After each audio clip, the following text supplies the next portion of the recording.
Support ചെയ്യുന്ന മാധ്യമ സുഹൃത്തുക്കളെ കൂടെ സ്വാഗതം ചെയ്തുകൊണ്ട് എല്ലാവർക്കും ഒരിക്കൽ കൂടെ ഓണാശംസകൾ നേർന്നുകൊണ്ട് ഞാൻ എളിയ വാക്കുകൾ അവസാനിപ്പിക്കുന്നു. എല്ലാവർക്കും എൻ്റെ വിനീതമായ നമസ്കാരം.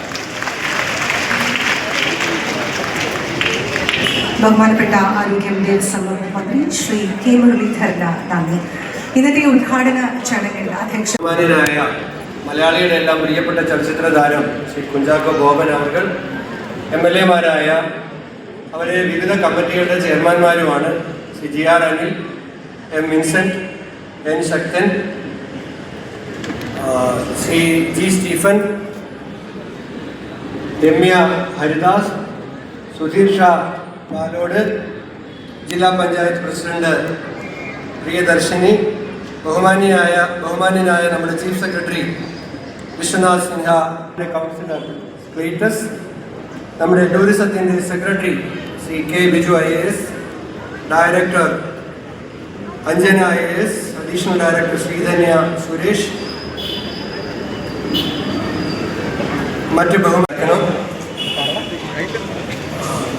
ഒരാൾ കൂടി അതിഥിയായി ഉണ്ട്. ഇപ്പോൾ വേദിയിലേക്ക് എത്തിയിട്ടില്ലെന്നുള്ളത് അല്പം കഴിഞ്ഞെത്തും. പത്മഭൂഷൺ ചലച്ചിത്ര താരം ശോഭനയും ഈ വേദിയിൽ നമ്മളോടൊപ്പമുണ്ട്. അല്പസമയത്തിനകം ബഹുമാന്യയായ ശ്രീമതി ശോഭനയും എത്തും. അവരെയും സ്വാഗതം ചെയ്യുന്നു. ഓണമെന്ന് പറഞ്ഞാൽ നമ്മളെ സംബന്ധിച്ചിടത്തോളം ഇതൊരാഘോഷം മാത്രമല്ല, മലയാളിയുടെ ജീവിതത്തെ ലോകത്തിന് പരിചയപ്പെടുത്താനുള്ള ഒരു വലിയ അവസരം കൂടിയാണ്. അപ്പോൾ നമ്മൾ കേരളത്തിൻ്റെ ഏറ്റവും മനോഹരമായ സാംസ്കാരിക മുഖം ലോകത്തിൻ്റെ മുമ്പിൽ ആകർഷകമായി അവതരിപ്പിക്കാനാണ് ടൂറിസം ഡിപ്പാർട്ട്മെൻറ്റ് ഈ ഓണത്തിൻ്റെ അവസരത്തെ വിനിയോഗിക്കുന്നത്. ഇത് എല്ലാവരെയും ഒരുമിപ്പിക്കുന്ന ഒരു ആഘോഷമാണ്. അപ്പോൾ അതുകൊണ്ട് തന്നെ 35 വേദിയാണ് തിരുവനന്തപുരത്ത്. അതിൽ 340 പരിപാടികളാണ് 7 ദിവസം കൊണ്ട് അവതരിപ്പിക്കുന്നത്. 3000 കലാകാരന്മാരാണ് അതിൽ പങ്കെടുക്കുന്നത്.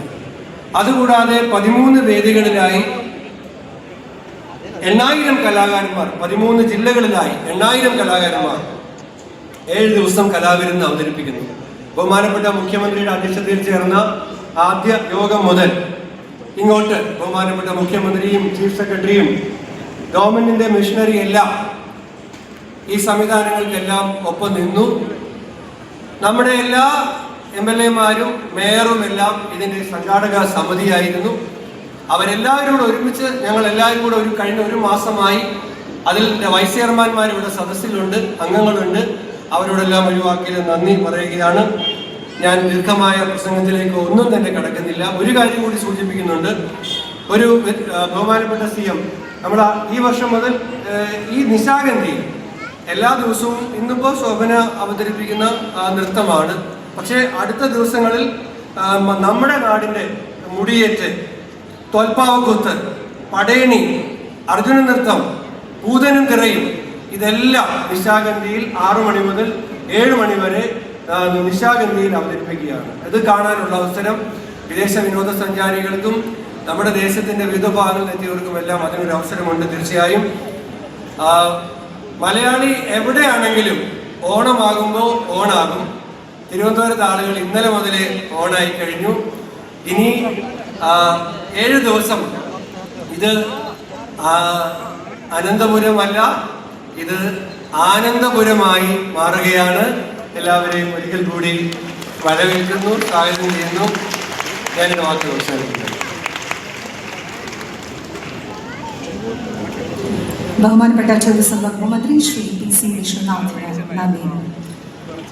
ലോകത്തെങ്ങുമുള്ള മലയാളികൾ കാത്തിരിക്കുന്ന ഓണക്കാലം, കേരളത്തിലുടനീളമുള്ള മലയാളികൾ കാത്തിരിക്കുന്ന ഓണം ടൂറിസം വാരാഘോഷം, വർഷത്തിലൊരിക്കൽ മഹാബലി തന്റെ പ്രജകളെ കാണാനെത്തുന്ന ഈ പൊന്നോണക്കാലം സംസ്ഥാന സർക്കാരിന് കീഴിൽ കേരള ടൂറിസം വകുപ്പിന്റെ ആഭിമുഖ്യത്തിൽ നടക്കുന്ന ഓണം ടൂറിസം വാരാഘോഷം 2026 ഭദ്രദീപം തെളിയിച്ച് ഉദ്ഘാടനം.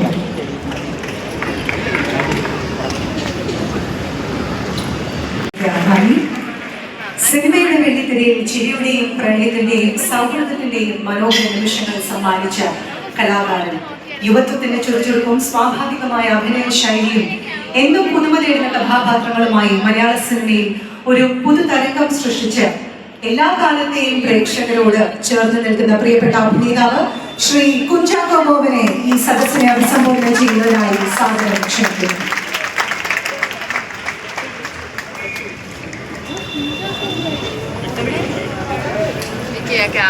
ബഹുമാനപ്പെട്ട മുഖ്യമന്ത്രി,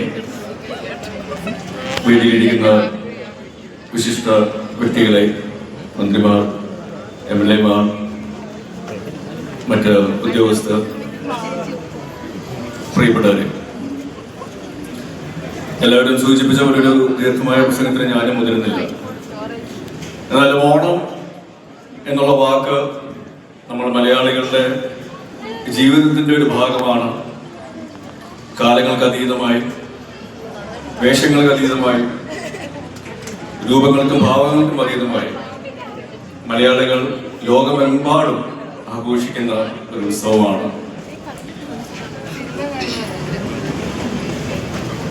കേരള ടൂർ ഉദ്ഘാടനം ചെയ്യപ്പെടുകയാണ്. ഇവിടെ മാത്രമല്ല, കേരളത്തിലുടനീളം ഇതുപോലുള്ള പല വേദികളും അതിനേക്കാൾ വലിയ സദസ്സുകളും കൂട്ടായ്മകളും ആഘോഷങ്ങളും നടക്കുമ്പോൾ അതിനുമപ്പുറം വേറൊരു കാര്യം സൂചിപ്പിക്കാനാണ് ഞാൻ ആഗ്രഹിക്കുന്നത്. ഓണം എന്ന് പറയുമ്പോൾ സമ്പത്ത്, സമൃദ്ധി, ഐശ്വര്യം, സമാധാനം എന്നതിനപ്പുറം നമ്മൾ ഓർക്കുക മഹാബലി എന്നുള്ളൊരു പേരാണ്. അദ്ദേഹം ഭരിച്ചിരുന്ന സമയത്ത് സമത്വമുണ്ടായിരുന്നു. എല്ലാവരും ഒരുപോലെ, ഒരു വ്യത്യാസവുമില്ലാതെ എല്ലാവരും ഒരുപോലെ കാണുന്ന ഒരു ഭരണാധികാരി. എനിക്ക് തോന്നുന്നത് മാറി മാറി വരുന്ന സർക്കാരുകൾക്ക്, മന്ത്രിമാർക്ക്, പ്രത്യേകിച്ച് മുഖ്യമന്ത്രിമാർക്കുള്ള ഏറ്റവും വലിയ കടമ്പ എന്ന് പറയുന്നത് ആ മാവേലിയുമായിട്ട് താരതമ്യപ്പെടുക എന്നുള്ളതാണ്. ആ ഒരു കമ്പാരിസൺ, അല്ലെങ്കിൽ അന്ന് അദ്ദേഹം എങ്ങനെയാണ് ഭരിച്ചിരുന്നത്, അന്ന് കേരളം എന്തായിരുന്നു, സുന്ദരവും സുരഭിലവും സമത്വവും സമൃദ്ധിയും നിലനിന്നിരുന്ന ഒരു കേരളം, അതെങ്ങനെ ഈ കാലഘട്ടത്തിൽ മാറി വരുന്ന സർക്കാരുകൾക്ക് സ്ഥാപിക്കാൻ സാധിക്കും, അല്ലെങ്കിൽ കൊണ്ടാടാൻ സാധിക്കും എന്നുള്ളതാണ് ഈ ആഘോഷങ്ങൾക്ക് അപ്പുറമായിട്ട് എനിക്ക് ഓർമ്മ വരുന്നത്. കാരണം ഒരു നല്ല ആ പ്രകൃതിയുടെ മനോഹാരിത മുഴുവൻ നമ്മുടെ ജീവിതത്തിലേക്ക് കൂടി ഉണ്ടാകണം എന്നാണ് നമ്മുടെ എല്ലാവരുടെയും ആഗ്രഹം. ഓണക്കാലം ജാതി, മത, വർഗ, വർണ്ണ വ്യത്യാസങ്ങൾക്ക് അതീതമായി നമ്മളെല്ലാവരും ഒരുമിച്ച് കൂടുന്ന അപൂർവമായ ഒരു അവസരമാണ്. ഈ ഓണത്തിൻ്റെ അനുഭവങ്ങൾ ഇനി വരാനുള്ള കാലത്തേക്ക് കൂടി തുടരണം എന്നാണ് എൻ്റെ വിനയപൂർവമായ അഭ്യർത്ഥന. നമുക്ക് നമ്മുടേതായ സവിശേഷതകളുണ്ട്. ആ സവിശേഷതകളെ ലോകത്തിൻ്റെ മുന്നിൽ നമുക്ക് അവതരിപ്പിക്കാൻ കഴിയും. നമുക്കൊരു മനോഹരമായ ചരിത്രമുണ്ട്. ദൈവം നമുക്ക് വരദാനമായി നൽകിയ ദൈവത്തിൻ്റെ സ്വന്തം നാടുണ്ട്. 600 കിലോമീറ്റർ കടലുണ്ട്. 44 നദികളുണ്ട്, തടാകങ്ങളുണ്ട്. ലോകത്തെ മുഴുവൻ വിസ്മയിപ്പിക്കുന്ന പശ്ചിമഘട്ട മലനിരകളുണ്ട്. ഈ ചെറിയ സ്ഥലത്ത് ഇത്രയും വൈവിധ്യമുള്ള കാഴ്ചകൾ ലോകത്തൊരിടത്തും ഉണ്ടാകുമെന്ന് ഞാൻ കരുതുന്നില്ല. ലോകത്തിന്റെ മുഴുവൻ ടൂറിസം ഡെസ്റ്റിനേഷൻ ആക്കി നമുക്ക് ഈ കേരളത്തെ മാറ്റണം. അതാണ് ഈ സർക്കാരിന്റെ ലക്ഷ്യം. അതിനായി എന്തെല്ലാം ചെയ്യാൻ കഴിയുമോ അതിനെല്ലാം ഈ സർക്കാർ ഈ വർഷം തന്നെ തുടക്കമിടും എന്ന് ഞാൻ ആദ്യമേ നിങ്ങൾക്ക് ഉറപ്പ് നൽകുകയാണ്. നമ്മുടെ തുറമുഖങ്ങളും നമ്മുടെ കായലുകളും നദികളും എല്ലാം സംയോജിപ്പിച്ചുകൊണ്ടുള്ള ഇന്റഗ്രേറ്റഡ് ടൂറിസം പ്രോജക്റ്റ് ഉണ്ടാകും. നമുക്ക് ക്രൂയിസ് ടെർമിനൽ ഉണ്ടാകും, ക്രൂയിസ് ഷിപ്പുകൾ ഉണ്ടാകും കേരളത്തിന്റെ കടലോരങ്ങളിലൂടെ, റിവർ ക്രൂയിസുകൾ ഉണ്ടാകും നമ്മുടെ കായലുകളിലൂടെ. നമുക്ക് എല്ലാ സ്ഥലത്തും പെട്ടെന്ന് എത്താൻ കഴിയാവുന്ന റോഡ് ആക്സസും റെയിൽ കണക്ടിവിറ്റിയും നമ്മൾ വർദ്ധിപ്പിക്കും. നമ്മുടെ ആഗ്രഹം ഒരു ടൂറിസ്റ്റ് കേരളത്തിൽ വന്നാൽ മിനിമം 3 ദിവസം മുതൽ ഒരാഴ്ച വരെ ഈ കേരളത്തിലെ വൈവിധ്യമായ കാഴ്ചകൾ കാണണമെന്നാണ്. നമ്മുടെ വരുമാനം നമുക്ക് വർദ്ധിപ്പിക്കണം. ലോകത്തിന്റെ മുന്നിൽ നമ്മുടെ മനോഹരിയായ കേരളത്തെ നമുക്ക് ഷോക്കേസ് ചെയ്യണം. അതാണ് ഈ സർക്കാരിന്റെ ലക്ഷ്യം. നിരവധി പദ്ധതികളുമായിട്ടാണ് നമ്മൾ വരുന്നത്. ഒന്ന്, ജനപങ്കാളിത്തത്തോടുകൂടി ടൂറിസം ഡെസ്റ്റിനേഷനുകളെല്ലാം സീറോ വേസ്റ്റ് ആക്കി ക്ലീനാക്കി ലോകത്തിന്റെ മുന്നിൽ അവതരിപ്പിക്കും. രണ്ട്, നമുക്ക് ബീച്ച് ടൂറിസവും റിവർ ടൂറിസവും നമുക്ക് പ്രൊമോട്ട് ചെയ്യാം. ഫോറസ്റ്റ് ടൂറിസം, അതിമനോഹരമായ ഒരു ഓഷ്യനേറിയം കേരളത്തിൽ ഉണ്ടാവും. നമുക്കൊരു മാരിടൈം ഹിസ്റ്ററി ഉണ്ട്. പോർച്ചുഗീസുകാർ വന്ന, ഡച്ചുകാർ വന്ന, ബ്രിട്ടീഷുകാർ വന്ന ലോകത്തിന്റെ മുന്നിൽ അവതരിപ്പിക്കാൻ കഴിയുന്ന ഒരു മാരിടൈം ഹിസ്റ്ററി, അത് മുഴുവൻ എക്സിബിറ്റ് ചെയ്യാൻ കഴിയുന്ന അന്താരാഷ്ട്ര നിലവാരമുള്ള ഒരു ഇന്റർനാഷണൽ മാരിടൈം മ്യൂസിയം കേരളത്തിലുണ്ടാകും. എന്റെ പ്രിയ സുഹൃത്ത് സി കുഞ്ചാക്കോ ബോബൻ വേദിയിലിരിക്കുന്നു. മറ്റ് സംസ്ഥാനങ്ങളിൽ ഒന്നുമില്ലാത്ത ഒരു ഫിലിം. സമൃദ്ധിയും ഐശ്വര്യവും സമാധാനവും ഈ മാറി വരുന്ന ഭരണ സംവിധാനത്തിലൂടെ നമ്മളെ ഭരിക്കുന്ന ഭരണാധികാരികൾക്ക് കൊണ്ടുവരാനായിട്ടുള്ളൊരു അനുഗ്രഹം ഉണ്ടാവട്ടെ എന്ന് ആത്മാർത്ഥമുണ്ടാകുന്നത്. ആലപ്പുഴയിൽ നിന്നാണ്. എൻ്റെ ജന്മനാട് ആലപ്പുഴയാണ്. കിഴക്കിന്റെ വെനീസ് എന്നാണ് ആലപ്പുഴ അറിയപ്പെടുന്നത്. പക്ഷേ ഞാൻ വെനീസിൽ പോയിട്ടുണ്ട്. അവിടെ കണ്ട കാഴ്ചകൾ വെച്ച് നോക്കുകയാണെങ്കിൽ വെനീസിനെ പടിഞ്ഞാറിന്റെ ആലപ്പുഴ എന്ന് പറയേണ്ട ഒരു അവസ്ഥയിലേക്ക് കേരളം വന്നിട്ടുണ്ട് എന്ന് പറയുമ്പോൾ അത് ഒരു മലയാളി എന്നുള്ള രീതിയിൽ നമുക്ക് എന്നും അഭിമാനിക്കാവുന്ന ഒരു കാര്യമാണ്. ടൂറിസം എവിടെയുണ്ടോ അവിടെ ലഹരിയുടെ ഒരു ആധിക്യം ഉണ്ടാവാനുള്ള സാധ്യത വളരെ കൂടുതലാണ്. അവിടെയാണ് നമ്മുടെ സർക്കാർ കൊണ്ടുവന്നിട്ടുള്ള തൂഫാൻ എന്ന പദ്ധതിയുടെ പ്രാധാന്യം മനസ്സിലാക്കേണ്ടത്. ഒരു ഇന്ത്യ ലോക ജനസംഖ്യയിൽ ഏറ്റവും മുന്നിട്ട് നിൽക്കുന്നതാണ്, ഒന്നാമതാണ്. ജനസംഖ്യയുടെ ശക്തി എന്ന് പറയുന്നത് ജനങ്ങളുടെ എണ്ണത്തിലല്ല, അതിലുള്ള ചെറുപ്പക്കാരുടെ എണ്ണത്തിലാണ്, ശക്തിയിലാണ് അത് അളക്കുന്നത്. അങ്ങനെയുള്ള ഒരു യുവതലമുറയെ ലഹരിയുടെ അടിമത്തത്തിലേക്ക് അവരെ വീഴുമ്പോൾ അതിൽ നിന്ന് അവരെ കരകയറ്റുവാനായിട്ട് ഏതെല്ലാം രീതിയിൽ അവരെ നല്ല ജീവിതത്തിലേക്ക് കൊണ്ടുവരാനായിട്ട് സാധിക്കും എന്നുള്ളൊരു ഉത്തമ ഉദാഹരണം കൂടിയാണ് തൂഫാൻ പദ്ധതി. അതിനോടനുബന്ധിച്ച ഒരു രസകരം എന്ന് പറയുന്നില്ല. ഞാൻ ഈ അടുത്തൊരു സ്ഥലത്ത് ഷൂട്ടിങ്ങിന് പോയപ്പോൾ അവിടെ കുറച്ച് അന്യ സംസ്ഥാന തൊഴിലാളികൾ അവരുടെ അടുത്ത് വന്ന് സംസാരിച്ചു. आपका फिल्म्स बहुत देखते हो, मैं आपका फैन हूँ എന്ന് പറഞ്ഞു. അപ്പൊ ഞാൻ ചോദിച്ചു തൂഫാൻ ഹേ എന്ന് പറഞ്ഞപ്പോൾ തന്നെ 5 അതിഥി തൊഴിലാളികൾ അവിടെ നിന്ന് ഓടി രക്ഷപ്പെട്ടു. അപ്പൊ അതാണ് തൂഫാൻ എന്ന് പറയുന്ന ആ ഒരു മൂവ്മെന്റ് കൊണ്ടുവന്നിട്ടുള്ള മാറ്റങ്ങൾ. അത് ഏറ്റവും നല്ല രീതിയിൽ പ്രത്യേകിച്ച് നമ്മുടെ യുവതലമുറയെ നല്ല വഴിയിലേക്ക് തിരിച്ചു കൊണ്ടുവരാനായിട്ടുള്ള ഒരു ആയുധമായിട്ട് മാറുന്നതിൽ നമ്മുടെ സർക്കാരിനും ജനങ്ങൾക്കും അഭിമാനിക്കാവുന്നതാണ്. ഓണം നമുക്കറിയാം ഒരു കൂട്ടായ്മയുടെ ഒരു ആഘോഷമാണ്. ജാതി, മത, വർണ്ണ, വർഗ, രാഷ്ട്രീയ വിശ്വാസങ്ങൾക്ക് അതീതമായിട്ട് ലോകമെങ്ങുമുള്ള എല്ലാ മലയാളികളും ഒന്നിച്ച് അത് ആഘോഷിക്കുമ്പോൾ അത് എന്തുകൊണ്ട് ഭാരതം ഏറ്റവും നല്ല രീതിയിൽ നിൽക്കുന്നു എന്നുള്ളത് നമുക്കറിയാം. 100 വർഷത്തോളം സ്വാതന്ത്ര്യ സമരത്തിന് വേണ്ടി പോരാടിയിട്ടാണ് ഭാരതത്തിന് സ്വാതന്ത്ര്യം ലഭിച്ചത്.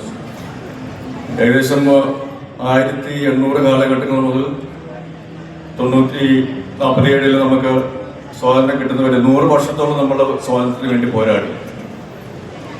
40 കോടിയിലധികം ജനങ്ങളുണ്ടായിരുന്ന നമ്മുടെ രാജ്യത്തെ ഒരു 1 ലക്ഷത്തിൽ താഴെയുള്ള ബ്രിട്ടീഷുകാരാണ് അടക്കി ഭരിച്ചിരുന്നത്. 200 വർഷത്തോളം അവർ നമ്മളെ അടക്കി ഭരിച്ചു. അതിനുള്ള കാരണം എന്തായിരുന്നു? നമ്മളെല്ലാവരും വിഘടിച്ച് നിൽക്കുകയായിരുന്നു.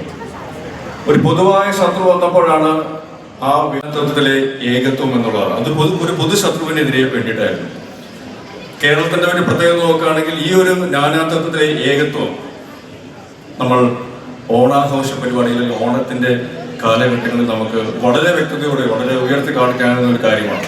അത് സന്തോഷത്തിന് വേണ്ടി നമ്മൾ ഒന്നിച്ചു ചേരുമ്പോൾ വിശ്വാസങ്ങൾക്ക് അതീതമായി, പ്രത്യയശാസ്ത്രങ്ങൾക്ക് അതീതമായി, വർണ്ണ വർഗ വിവേചനങ്ങൾക്ക് അതീതമായി ലോകമെങ്ങുമുള്ള എല്ലാ മലയാളികളും ഒത്തുചേരുമ്പോൾ ഭാരതം ഏത് രീതിയിലാണോ യൂണിറ്റി ആൻഡ് ഡൈവേഴ്സിറ്റി എന്നൊരു വാക്ക് ആഘോഷിക്കുന്നത്, അതേപോലെ ആ നാനാത്വത്തിലെ ഏകത്വം ഈ ഒരു സന്തോഷത്തിന്റെ കൂട്ടായ്മയിലൂടെ ഓണം എന്ന് പറയുന്ന ഒരു ആഘോഷത്തിലൂടെ നമ്മൾ ഒന്നുകൂടി ഉയർത്തി കാണിക്കുകയാണ്. സുഹൃത്തുക്കളെ, നിങ്ങൾക്ക് എല്ലാവർക്കും എല്ലാവിധ ആശംസകളും നേരുന്നു. ഈ ഓണത്തിന്റെ മാത്രമല്ല, ജീവിതത്തിലുടനീളം നിങ്ങൾക്ക് സമ്പത്തും സമൃദ്ധിയും സന്തോഷവും ഐശ്വര്യം ഉണ്ടാകട്ടെ. നന്ദി, നമസ്കാരം, ജയ് ഹിന്ദ്. നന്ദി ശ്രീ കുഞ്ചാക്കോ ബോബൻ. ചടങ്ങിൽ ആശംസകൾ നേരുന്നതിനായി ഡോക്ടർ ശശി തരൂർ MP ക്ഷണിക്കുന്നു.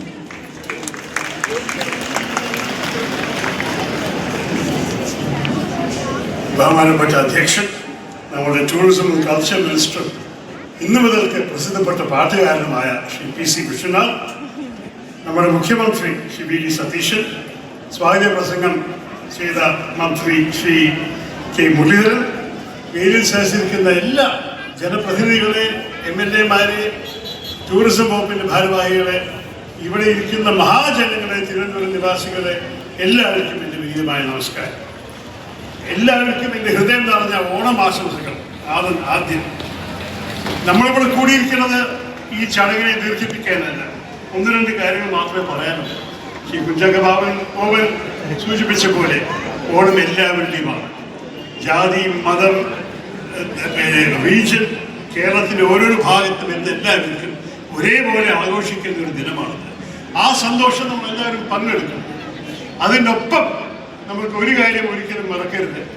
മാവേലി എന്തുകൊണ്ടാണ് എല്ലാ വർഷവും ഒരിക്കൽ തിരിച്ചു വരുന്നത്? അദ്ദേഹം മാവേലി നാട് വാണിടും കാലം എല്ലാവരും ഒരുപോലെ ആയിരുന്നു, എല്ലാവരും ഒരുമിച്ച് സമൃദ്ധി ഉണ്ടായിരുന്നു എല്ലാവർക്കും. അത് ഇപ്പോഴും ഉണ്ടോ എന്ന് കാണാൻ വേണ്ടിയാണ് അദ്ദേഹം തിരിച്ചു വരുന്നത്. അത് ഗ്യാരണ്ടി ചെയ്യാൻ തന്നെ ഒരു സർക്കാരിൻ്റെ ഉത്തരവാദിത്വം.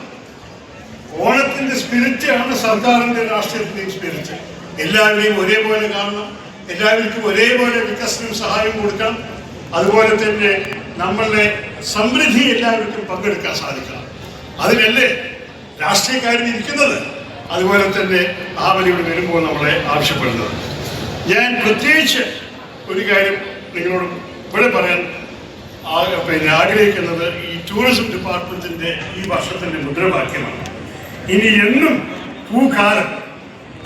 പൂവെന്ന് പറഞ്ഞാൽ പഴയ കാലത്തിന് കാര്യമല്ലല്ലോ, എല്ലാ ദിവസവും പൂക്കളം വീണ്ടും റിന്യൂ ചെയ്യേണ്ടി വരും. Flowers are for renewal, for refreshing. അപ്പൊ ആ പ്രതിനിധിയായിട്ട് ഈ ഡിസ്ട്രിക്റ്റിനെ കുറിച്ച് ഒരു രണ്ട് വാക്കുകൾ കൂടി ചേർത്തിട്ട് നമുക്ക് ഈ ആഴ്ചയിലെ പ്രോഗ്രാംസ് ഒക്കെ കാണുമ്പോൾ 35 വെന്യൂ ഉണ്ട് നമ്മുടെ ഈ ഡിസ്ട്രിക്റ്റിൽ തന്നെ. നിശാഗന്ധി അഫ്കോഴ്സ് നമ്മളെല്ലാവരും നിൽക്കുന്നു, കനകുന്ന അടുത്താണ്. മ്യൂസിയം കോമ്പൗണ്ടിലും പല പ്രോഗ്രാംസ് ഉണ്ട്.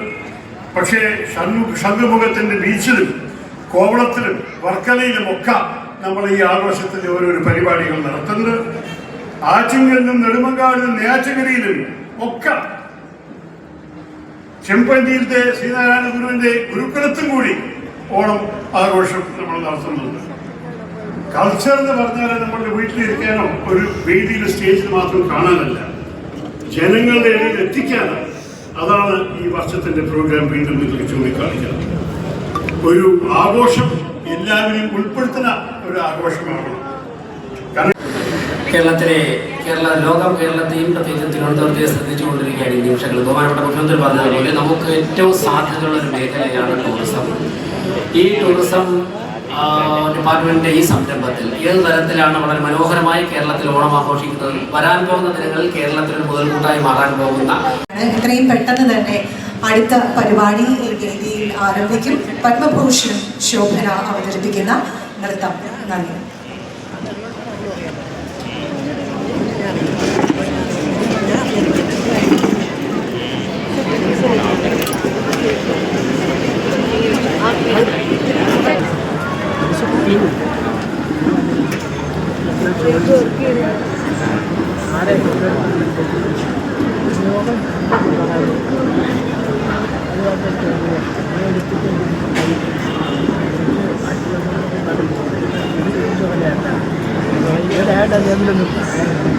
ബഹുമാനപ്പെട്ട മുഖ്യമന്ത്രി Shri VD Satheesan, tourism minister Shri PC Vishnunath, Shri Shashi Tharoor, my dear colleague, Shri Kunchacko Boban, are you here?